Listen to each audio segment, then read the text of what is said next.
오늘 하나님 말씀은 마가복음 4장 1절부터 20절까지의 말씀입니다. 우리 다 같이 일어나셔서 함께 우리가 한 절 한 절씩 교독하겠습니다. 예수께서 다시 바닷가에서 가르치시니 큰 무리가 모여들거늘 예수께서 바다에 떠 있는 배에 올라 앉으시고 온 무리는 바닷가 육지에 있더라. 이에 예수께서 여러 가지를 비유로 가르치시니 그 가르치시는 중에 그들에게 이르시되 들으라. 씨를 뿌리는 자가 뿌리러 나가서 뿌릴새 더러는 길가에 떨어짐에 새들이 와서 먹어버렸고 더러는 흙이 얕은 돌밭에 떨어짐에 흙이 깊지 아니하므로 곧 싹이 나오나 해가 돋은 후에 타서 뿌리가 없으므로 말랐고 더러는 가시떨기에 떨어짐에 가시가 자라 기운을 막음으로 결실하지 못하였고 더러는 좋은 땅에 떨어짐에 자라 무성하게 결실하였으니 30배나 60배나 100배가 되었느니라 하시고 또 이르시되 들을 귀 있는 자는 들으라 하시니라.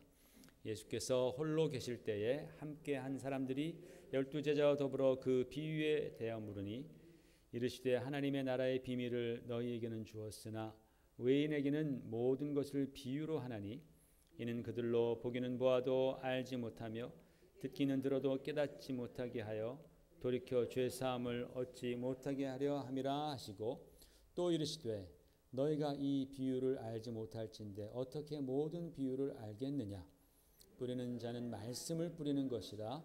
말씀이 길가에 부러졌다는 것은 이들을 가리킴이니 곧 말씀을 들었을 때에 사탄이 즉시 와서 그들에게 뿌려진 말씀을 빼앗는 것이요 또 이와 같이 돌밭에 뿌려졌다는 것은 이들을 가리킴이니 곧 말씀을 들을 때 즉시 기쁨으로 받으나 그 속에 뿌리가 없어 잠깐 견디다가 말씀으로 인하여 환난이나 박해가 일어나는 때에는 곧 넘어지는 자요 또 어떤 이는 가시떨기에 뿌려진 자니 이들은 말씀을 듣기는 하되 세상의 염려와 재물의 유혹과 기타 욕심이 들어와 말씀을 막아 결실하지 못하게 되는 자요 좋은 땅에 뿌려졌다는 것은 곧 말씀을 듣고 받아 30배나 60배나 100배의 결실을 하는 자니라.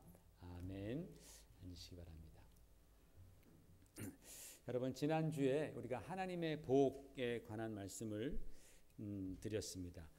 인간에게 가장 필요한 것이 무엇이냐? 하나님께서 사람을 창조하시고 가장 먼저 주신 것이 하나님의 복입니다.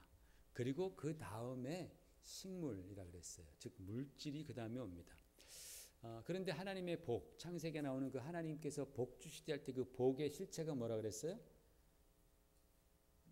하나님의 말씀이라 그랬습니다. 하나님께서 말씀하셨다.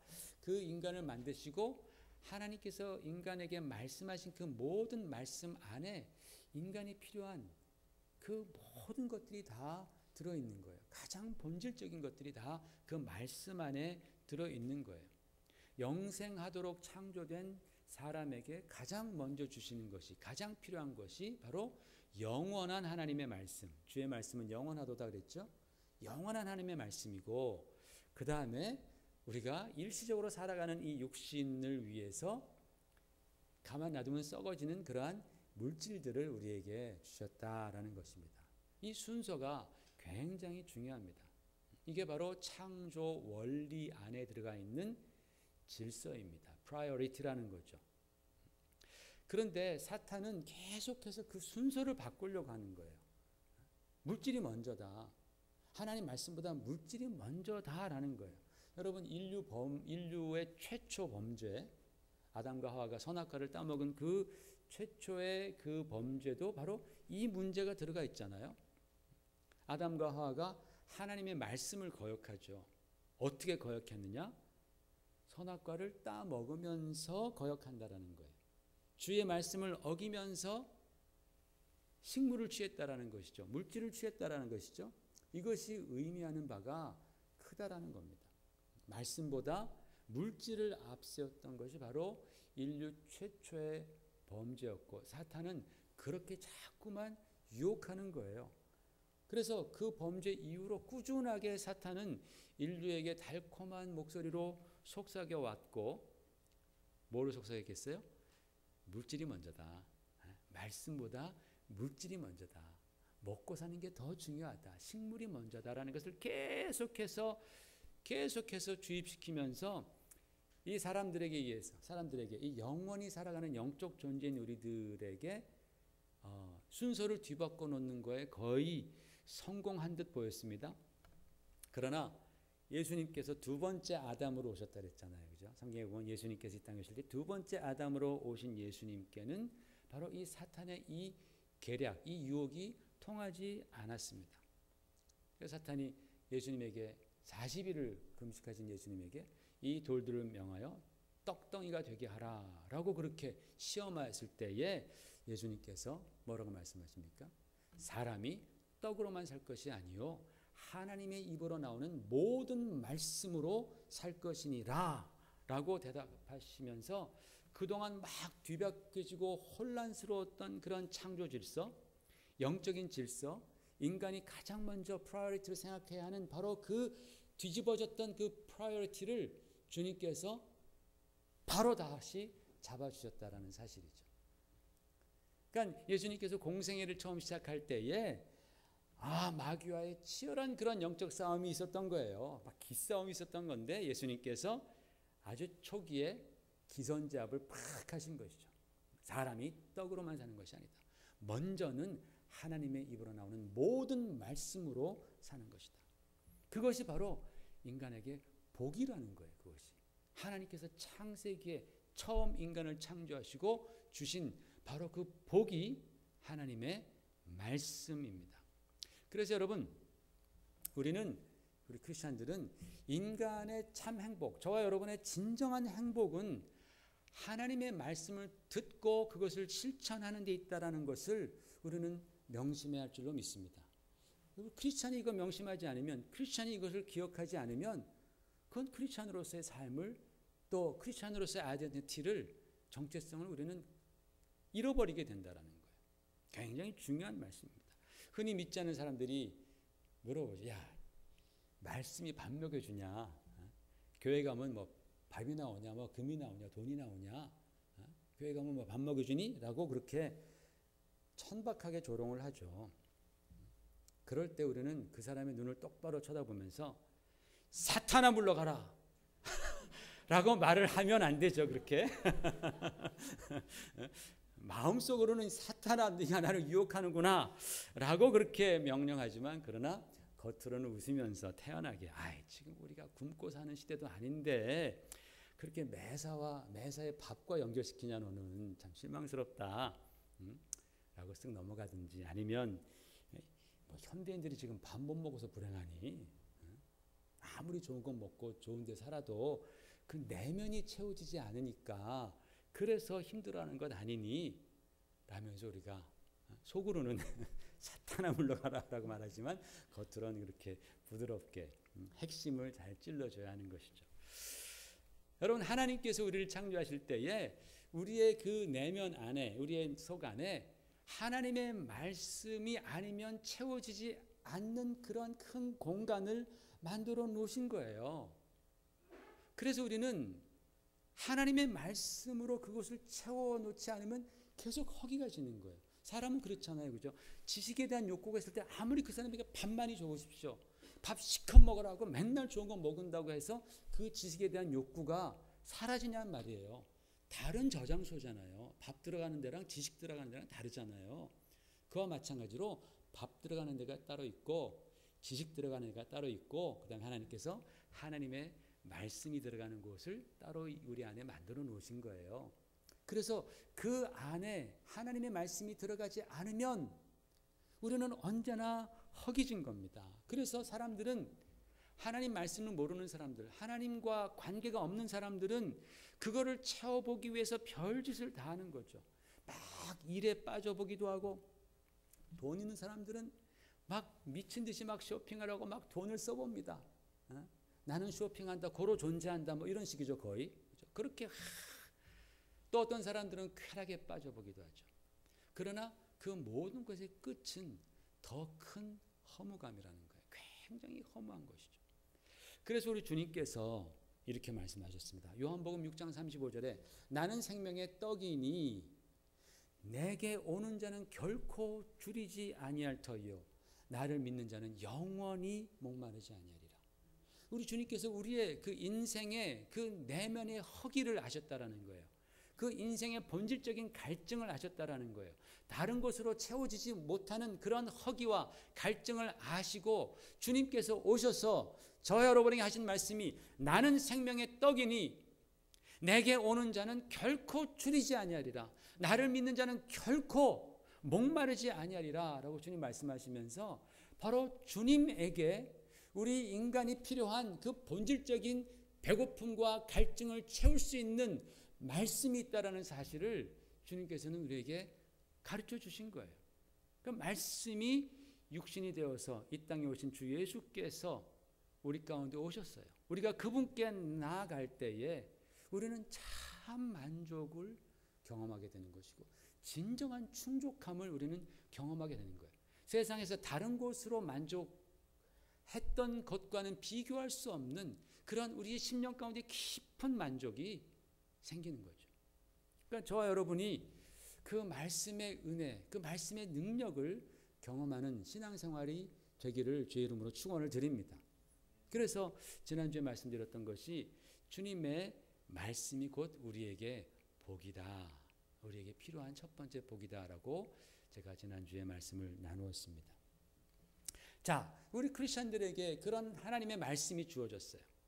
그러나 그럼에도 불구하고 모든 크리스천들이 모든 사람들이 그 말씀으로 말미암는 행복을 누리는 것은 아닌 것 같아요. 여기서 우리는 두 가지를 구분해야 합니다. 우리가 하나님의 첫 번째로는 하나님의 말씀이 인생에게 복이다라는 사실을 우리가 아는 것. 첫 번째입니다.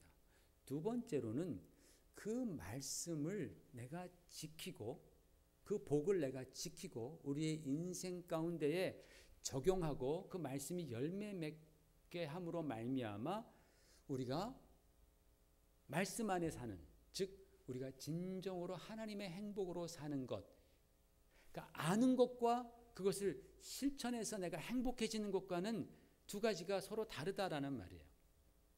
그래서 여러분, 우리는 하나님의 말씀을 듣는 것 또는 아는 것에서만 머물지 말고 그 말씀을 나 자신에게 적용하고 또 열매를 맺는 그런 수준까지 그렇게 나아가야 한다라는 거예요. 그렇지 않는다면 마치 배고픈 사람이 내 앞에 정말 진수성찬 좋은 밥상을 차려놓고서 야, 참 밥상 좋네. 야, 내가 좋아하는 고기 반찬 여기 있네. 내가 좋아하는 생선이 있네. 내가 좋아하는 채소가 있네. 아, 좋네. 좋구나. 좋다. 그러면서 먹지 않아서 영양실조로 굶어 죽는 그런 사태들이 정말로 교회 가운데 우리 신앙인들 가운데 일어난다라는 거예요. 우리 가운데 그런 일들이 실질적으로 일어난다라는 거예요. 야, 하나님 말씀 복이다. 하나님 말씀 좋다. 그런데 나는 말씀이 없어요. 나에게. 말씀이 내 안에 역사하지 않아요. 나는 그저 굶주려 죽는 거예요. 매번 내 영혼은 피폐합니다. 메마릅니다. 마치 앞에 밥상 놓고서 그것을 먹지 못하여서 영양실조로 죽어가는 그러한 사람과 같은 어리석음을 범할 때가 많이 있다라는 것이죠. 오늘 말씀을 보면 우리가 읽은 본문 말씀을 보면 씨 뿌리는 자의 비유가 나오죠. 예수님의 여러 가르침 중에서 굉장히 유명한 말씀이고 여기서 아마 이 말씀에 대해서 한 번도 안 들어본 분들은 아마 없을 거예요. 다 아마 들어봤을 것입니다. 굉장히 유명한 말씀이죠.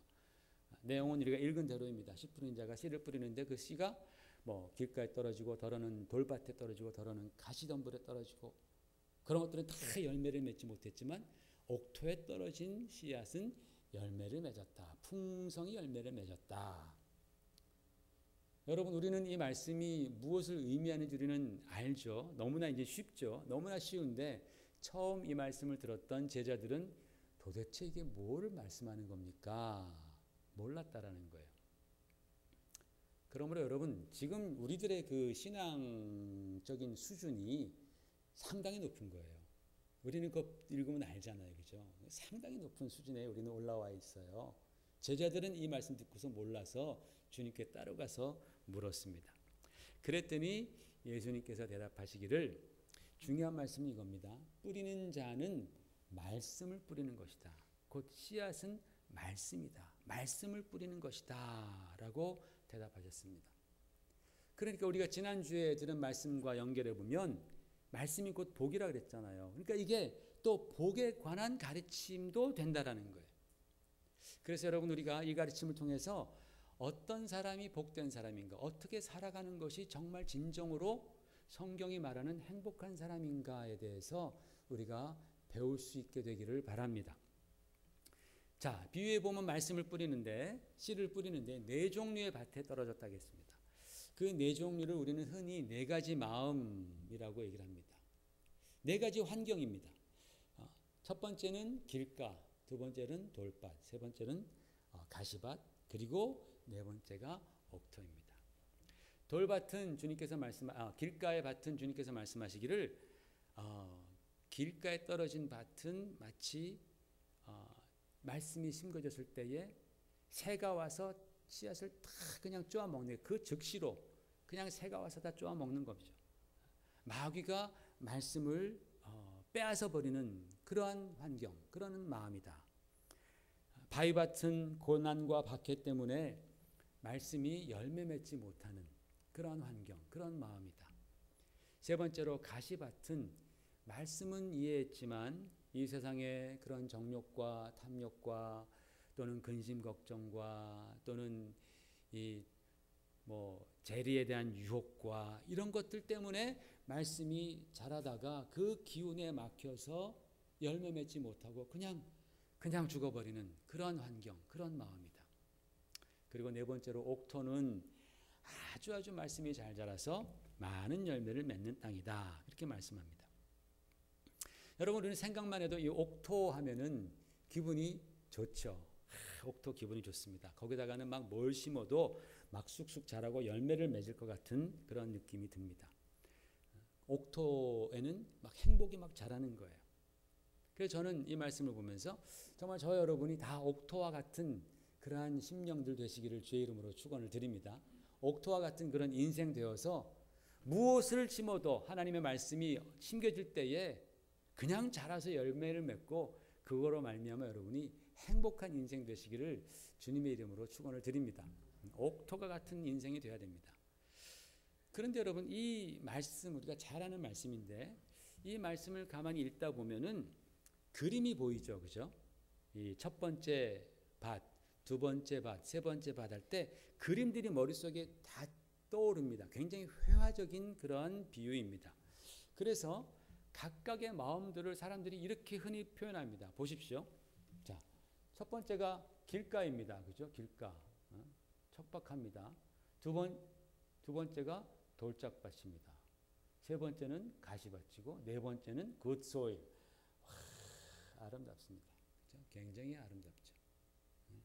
여러분은 이런 환경이 되길 원하죠? 우리 모두는 그렇죠? 네 번째. 그렇죠?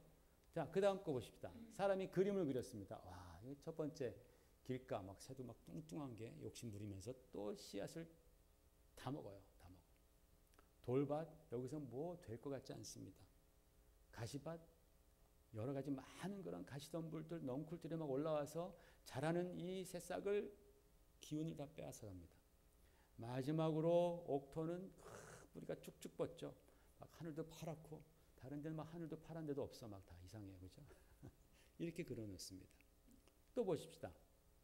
제가 다 유튜브에 찾아봤는데 그 구글에서 자, 패스예요. 길가입니다. 바위입니다. 돌짝밭, 가시. 가시가 얼마나 많은지 여기서는 도무지 아무것도 될 것 같지 않아요. 마지막에 굿소일. 아름답고 평화롭기 그지없습니다. 자, 이렇게 우리는 마음속에 딱 그것이 떠오른다라는 거죠. 여러분도 그러시지 않아요? 이 말씀 읽을 때 이런 탁 떠오르죠. 당연히 떠오릅니다. 그런데 여기 그림에서 우리가 굉장히 주의할 것이 하나 있다라는 거예요. 이 그림들 안에는 또는 여러분의 머릿속에 떠오르는 그런 생각들 안에는 깊은 함정이 하나 있습니다.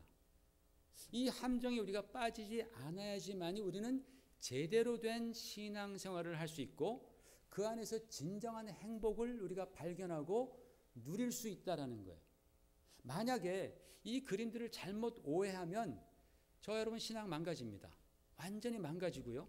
또 성경이 말하는 그러한 행복도 물 건너간다라는 거예요. 여기 네 가지 그림을 보면 각각 마음밭이 다 다릅니다. 환경이 다릅니다. 어떤 곳은 돌이 쫙 깔려 있어요. 어떤 곳은 막 가시들이 많이 막 자라고 있어요. 잡초도 막 자라고. 어디에는 막 굶주린 새떼들이 막 기다리고 있는 것 같아요. 그런데 마지막 밭을 보면은 너무나 평온한 거예요. 마치 석양이 지는 그러한 잔잔한 호숫가, 유리알 같은 호숫가, 평온한 호숫가, 아무런 장애물이 없는 그런 환경, 그런 마음. 어떻게 보면은 영적인 금수저를 입에 물고 태어난 것 같은 그런 마음. 그래서 무조건 그 마음은 막 열매 맺는, 아무런 가시도 없고 아무런 돌들도 없고, 그런 마음처럼 우리가 네 번째 옥토를 그렇게 생각한다라는 거예요. 그런데 여러분, 그것은 굉장한 오해입니다. 세상에 그런 마음은 없어요. 세상에 그런 마음은 존재하지 않습니다. 오해하면 안 됩니다. 옥토라는 것은 모든 장애물이 다 제거된 마음이라든지 모든 환경이 다 내가 원하는 대로, 내가 신앙생활하기 편한 대로 다 그렇게 셋업된 그러한 환경, 그러한 마음이 아닙니다. 오히려 사단의 역사가 더욱더 들끓고 온갖 박해와 온갖 시련과 또 재물에 대한 유혹들, 세상의 근심, 걱정들이 막 끊임없이 밀려옴에도 불구하고, 그럼에도 불구하고 거기에서 뿌리를 내리는 거예요. 뿌리를 내리고 물을 찾아서 더 뿌리가 깊이 들어가고, 그리고 빛을 찾아서 막 싹이 올라오면서 꽃잎 그 잎을 내고, 그러면서 그 여러 가지 많은 유혹이라든지 또는 그 가시덤불의 그런 그 기운을 뚫고 힘들게 자라가서 마침내 열매를 맺는 것, 이것이 바로 옥토입니다. 주님께서 말씀하시는 옥토는 열매를 맺었다라는 것에 포커스를 맞추신 거예요. 모든 환경들이 다 그렇게 내가 원하는 대로, 내가 신앙생활하기 좋은 대로 그렇게 다 그렇게 깨끗해진다? 이것이 아닌 거죠. 그렇지 않습니까, 여러분? 여러분 중에서 예수 믿었다고 해서 고통이 싹 사라지는 사람 어디 있어요? 교회 다니기 시작하니까 내 매출이 2배, 3배, 4배로 막 올랐다? 그런 사람이 있어요? 교회 다니기 시작하니까? 없습니다. 내가 오늘 예배 잘 드리고 나가니까 내 마음의 모든 유혹들이 다 없어지고 근심 걱정 하나도 없어지고, 그런 사람이 있어요? 없어요. 예배 잘 드리고 갔더니 집에서 믿지 않는 남편이 핍박할 수 있잖아요. 오히려 더 예배 잘 드리고 기도 열심히 갔더니 더 막 핍박당하고 일이 막 안 되기도 하고, 갔더니 또 자녀들은 또 속색이고, 회사에서는 상사가 또 막 그냥 갈구고 말이죠. 스트레스 많이 받게 하고. 그런 경우가 얼마나 많이 있습니까? 여러분, 예배 한번 잘 드렸다고 해서 내 안에 있는 모든 근심 걱정 다 사라져서 옥토같이 변하는 그런 사람이 세상에 어디 있어요? 아무도 없습니다. 아무도 없어요. 만약에 그렇다면 누가 신앙생활 하는데 힘들어하겠습니까? 누가 시험에 들겠습니까? 그러니까 여러분, 성경이 말씀하는 복된 인생이라는 것은 주님의 말씀이 열매 맺는 인생이 바로 복된 인생이에요. 그렇죠? 다시 한번 말씀드립니다. 성경이 말씀하고 있는 복된 인생은 주님의 말씀이 열매 맺는 인생이 복된 인생이라는 거예요. 그렇죠? 그렇죠? 내가 뭐 다른 것 아무리 다 잘하는데 주님의 말씀이 내 안에서 열매 맺지 못한다면 그것은 하나님 보실 때 nothing, 아무것도 아니에요. 무가치 한 인생이라는 거예요. 왜? 마침내는 잠깐 있다가 그냥 사라지고 영원한 지옥불에 던져질 수밖에 없는 인생이기 때문에 하나님이 그런 인생 보고 기뻐하지 않아요. 말씀이 열매 맺는 인생이 복된 인생입니다. 그런데 우리의 인생이 이렇게 복된 인생이 되지 못하는 이유가, 말씀이 열매 맺지 못하는 이유가 나에게 고난이 있고 가난이 있고 병이 나서 막 몸이 아프고 시련이 생기고 근심 걱정이 있고 아이들이 막 속색이고 또는 남편이 속색이고 아내가 참 속색이고 여러 가지로 이런 세상의 유혹이 너무나 많고 마귀의 역사가 강력해서 내 인생은 잘 안 풀린다. 복이 없다. 또는 말씀이 열매 맺지 못한다라고 생각하면 그것은 매우 큰 오해라는 거예요.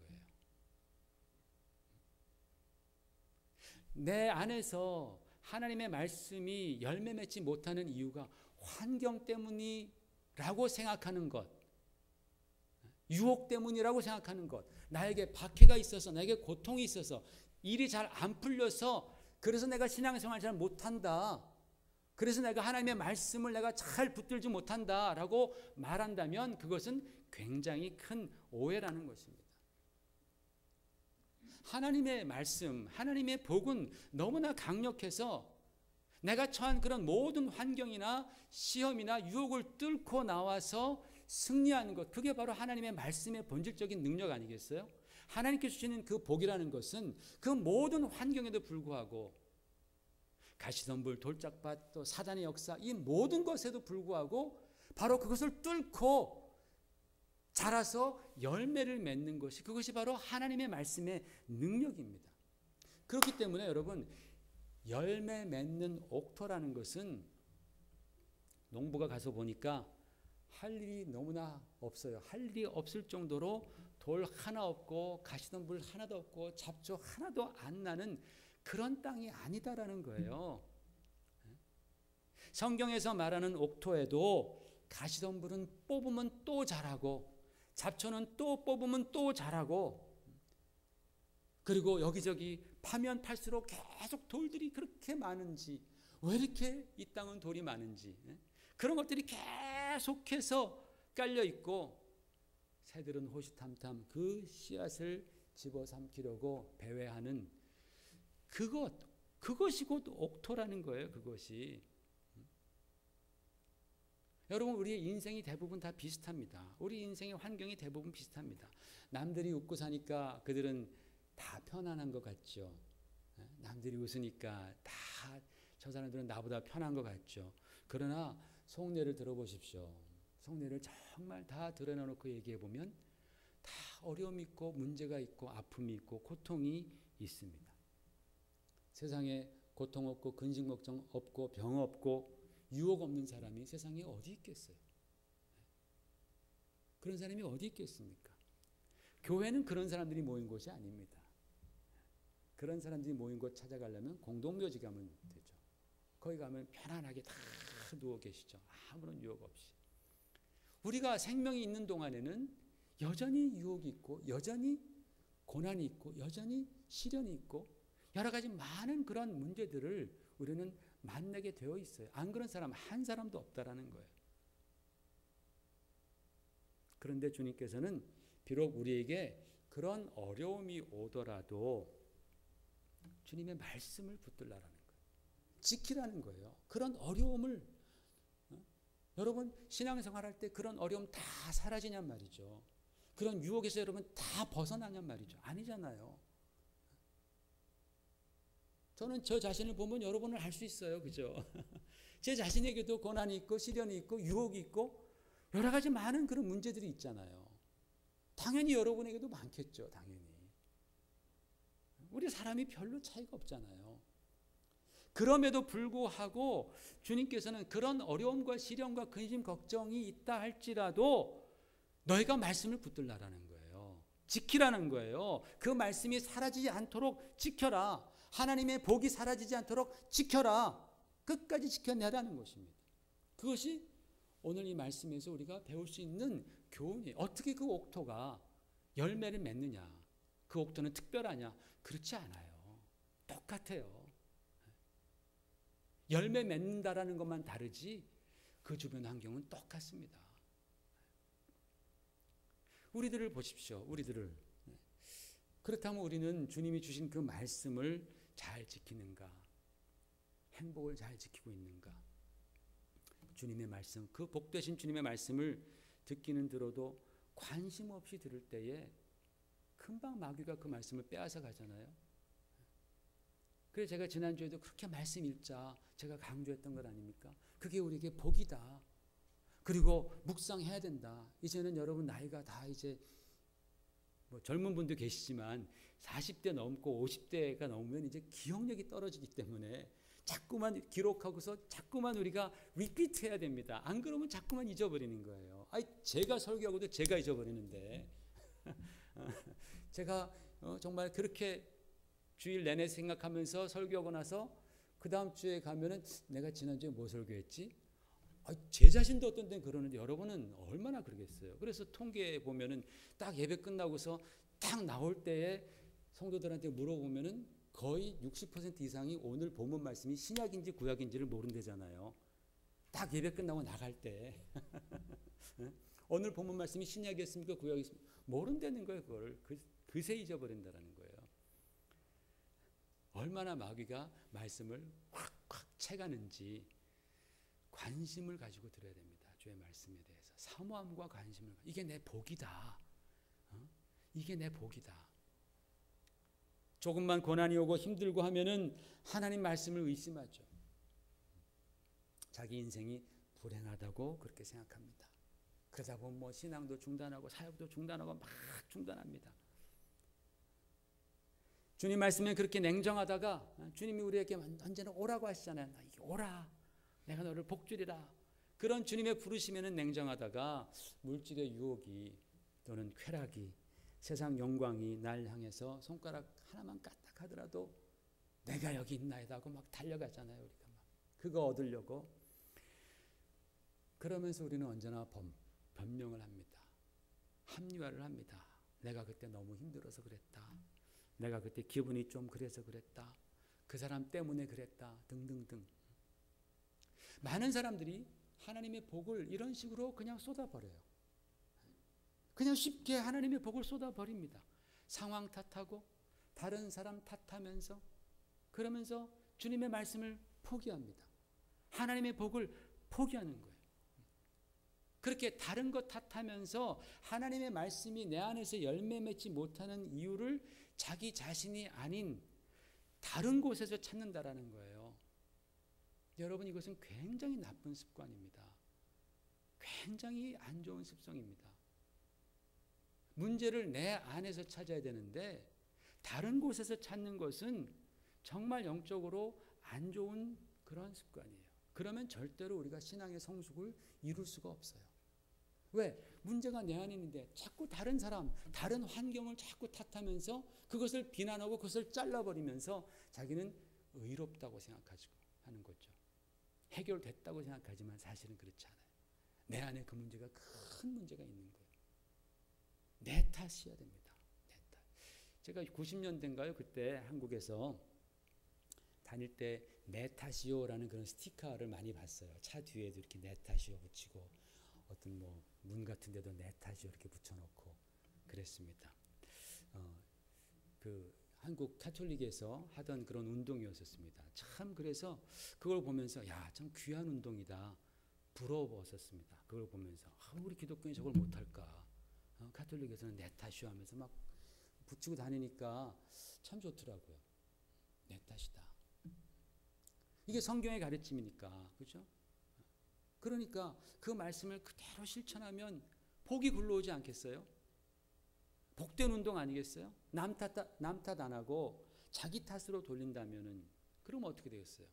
관계에도 참 그런 굉장한 그런 기쁨이 있고 가정에도 평안이 오고 또 교회에도 평안이 오고 사회에도 평안이 오고 직장에서도 평안이 오는 거죠.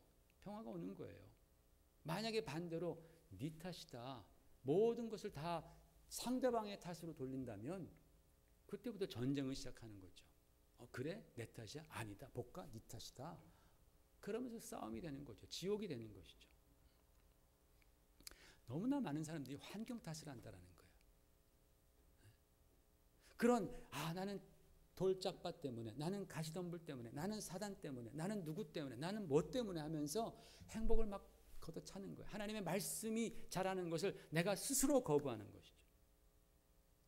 예전에 인생을 연구하는 한 학자가 두 사람의 인생을 여러 사람의 인생을 추적하다가 두 사람의 인생을 특별히 추적을 했습니다. 이 두 사람이 누구냐면 쌍둥이에요. 딸 쌍둥이입니다. 그러니까 이 학자가 생각하기에 이 교수가 생각하기에 이 두 사람은 똑같은 환경에서 자랐으니까 이 사람들을 한번 추적해 보면은 뭔가를 내가 알 수 있겠구나 해가지고 이 두 사람의 인생을 이제 추적을 했습니다. 그런데 이 딸 쌍둥이 이 두 사람의 엄마는 창녀였었습니다. 그러니까 이 두 딸은 굉장히 어두운 환경에서 자라난 것이죠. 힘든 환경에서 자라난 것이죠. 엄마가 창녀였으니까. 그런데 나중에 보니까 큰 딸은 창녀가 되었고 둘째 딸은 목사 사모가 되었습니다. 그 교수가 큰 딸을 만나서 물었습니다. 당신은 어머니가 창녀인데 왜 또 창녀가 되었습니까? 그렇게 물었더니 그 딸이 하는 말이, 선생님, 그런 환경에서 태어나고 자란 저에게 뭘 더 바라십니까? 맨날 내가 보고 들은 것, 그런 환경에서 나는 자랐는데 나에게 뭘 원하십니까? 이렇게 되는 것이 당연하지 않습니까? 둘째 딸에게 똑같은 질문을 했답니다. 당신은 어머니가 창녀인데 어떻게 목사 사모가 되었습니까? 교수님, 그런 환경에서 자란 제가 이렇게 되는 것이 당연하지 않겠습니까? 그렇게 대답을 했다라는 거예요. 제가 그런 환경에서 자라면서 그렇게 고통당했는데 내가 이렇게 거룩한 삶을 살려고 몸부림치는 것이 그것이 당연한 일이 아닙니까? 그렇게 대답을 한 거죠. 둘 다 똑같이 적박한 환경입니다. 둘 다 똑같이 가시밭이고 돌밭입니다. 사단의 역사가 강력하던 그런 환경이었습니다. 한 사람은 그 환경에 완전히 동화되어 버렸고 다른 한 사람은 그 환경을 이겨냈던 것이죠. 이게 바로 인생의 신비예요. 이게 바로 인생의 신비입니다. 여러분, 제가 이제 주중에 좀 일을 좀 하지 않습니까? 일을 하는데 그 일하는 가게에 손님이 오시는데 그 손님 중에 제가 제일 좋아하는 손님 중에 한 분이 할머니인데 한 60대 중반 정도 되신 할머니세요. 이분이 미국 할머니신데 이분은 너무나 귀여워요. 할머니인데 키도 아담하시고 언제나 막 환한 미소로 우리가 손님들을 그렇게 맞이하는 것처럼 그분은 우리를 그렇게 환하게 대해 주십니다. 가실 때도 어린이처럼 빠이빠이 하면서 이렇게 가셔요. 너무나 아주 귀엽습니다. 그런데 이분이 청각 장애자예요. 그래가지고 이분이 다른 곳을 쳐다보실 때 말을 하면 듣지를 못하세요. 그러니까 저를 쳐다볼 때에 그렇게 이제 몇 마디 하면 입술을 보고서 대답을 해주시는 거예요. 근데 그 나를 쳐다보시는 그 눈이 얼마나 초롱초롱하고 얼마나 반짝반짝 빛나고 얼마나 선하고 얼마나 아름다운지 모르겠어요. 정말 그분을 보는 게 기쁨이에요. 굉장히 예뻐요. 아름답습니다. 귀는 안 들리지만 그 눈이 귀와 눈의 역할을 다 하시는 것이죠. 거기에 대한 불평이 하나도 없어요. 늘 웃으시면서 밝고 기쁜 삶을 살아가시는 거예요. 그런 분이 있는가 하면 가질 것 다 갖고 좋은 차 타고 다니면서도 까칠한 사람들이 많습니다. 한번 어떤 젊은 청년이 왔는데 티셔츠에다가 I'm the way, the truth and the life. 내가 곧 길이요 진리요 생명이라는 요한복음 14장 6절 말씀을 딱 프린트한 그런 이제 옷을 셔츠를 입고 왔어요. 그래서 저는 기뻐가지고 그렇게 몇 마디 붙였는데 굉장히 이 친구는 까칠한 거예요. 얼마나 얼굴이 냉정한지 인사도 잘 안 하고 정말 안타깝더라고. 아니 자기가 티에다가 나는 길이요 진리요 생명이라는 주님의 말씀을 그렇게 프린트하고 다니면서 그 얼굴은 완전히 나는 정말 길도 아니고 생명도 아니고 진리도 아닌 그런 아주 그 어두운 모습을 자꾸 보여주니까 참 안타깝더라고요. 여러분, 우리가 크리스찬으로서 여러분 그러면 안 됩니다. 우리는 정말 어디 가서도 내가 크리스찬이라면 우리는 언제나 정말 기쁨을 드러내야 되고 정말 주님의 빛을 드러내야 되고 주님의 그 친절함을 우리가 드러내는 그런 삶을 살아야 하는 거예요. 그러니까 그런 친구를 보면서 참 안타까웠어요. 그래서 그 사람 표정을 좀 바꿔놓으려고 더 친절하게 웃어주고 대해주고 그랬더니 요즘엔 조금 조금 변했어요. 아직도 갈 길이 먼데 그렇게 변했단 말이죠. 여러분, 여러분은 어떤 사람이 되기를 원하십니까? 복을 지키는 사람이 되기를 원하십니까? 아니면 복을 스스로 차버리는 그런 인생이 되기를 원하십니까? 주님이 주시는 말씀이 복입니다. 그런데 그 복을 막는 것은 결코 저와 여러분이 처한 환경이 아니라는 거예요. 환경 탓을 하지 마시길 바랍니다. 옥토 생각하면서 그 옥토에는 그 모든 것들이 다 제거되고 해결됐기 때문에 할 수 없이 열매를 맺는다라고 생각하지 마시라는 거예요. 그런 인생은 아무도 없어요. 그런 인생 아무도 없습니다. 그런 마음 아무도 없습니다. 모두가 다 그런 돌과 돌짝밭과 또는 가시밭과 같은 곳에서 사단의 그런 유혹 속에서 다 우리는 스트럭을 하게 되어 있습니다. 그 모든 스트럭을 가운데에서 그런 유혹 가운데에서 사단의 공격 가운데에서 우리 모든 인생은 다 그렇게 그런 데 처해 있다라는 것이죠. 그것을 기도로 우리가 이겨내고 십자가의 사랑과 성령의 능력으로 우리가 이겨내는 거예요. 그럴 때에 우리의 삶 가운데서 주의 말씀이 열매 맺는 그런 복된 인생이 된다라는 것이에요. 그래서 여러분, 정말 내 인생 가운데 여러분이 고통이 있고 유혹이 있고 어려움이 있다고 그것이 여러분의 특별히 나를 힘들게 한다라고 생각하지 마시고 모든 인생은 다 그것이 있습니다. 그럼에도 불구하고 그 안에서 주님의 말씀이 자랄 수 있도록 기도하십시오. 주님의 그 십자가의 사랑을 여러분 의지하십시오. 성령의 능력을 달라고 여러분 기도하시면서 그 말씀이 내 안에서 열매 맺을 때에 그때에 우리는 참으로 성경이 말하는 복된 인생을 살아가는 그런 저와 여러분 되시기를 주의 이름으로 축원을 드립니다. 기도하십시다.